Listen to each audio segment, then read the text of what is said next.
the constant issue in the Gospels when Jesus does miracles or says things contrary to the law in the letter, the law of Moses, is that they're not willing to recognize him as a man of God. So here, I just want to focus on healing and forgiving of sins. When they say that only God can forgive sins, well, that's not exactly correct. Now, we know from the Old Testament, from what we call the Old Covenant system, that the temple priests were given the authority to atone, as it says time and again in the book of Leviticus, the book of Numbers, and elsewhere.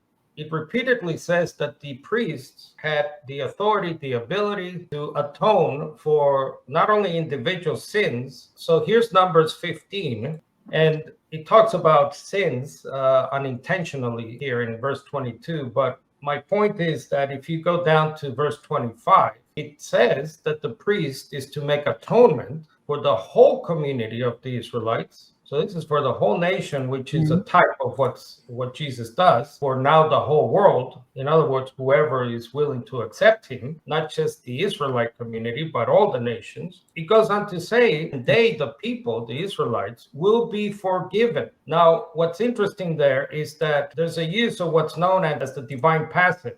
By that, it's meant that you should read in there, properly speaking, they will be forgiven by God. If you go to what Jesus says in Mark 2, verse 5, he says to the paralyzed man, your sins are forgiven, meaning by God. So ultimately, everything comes from God, which is an incredible acknowledgement if Jesus somehow is God.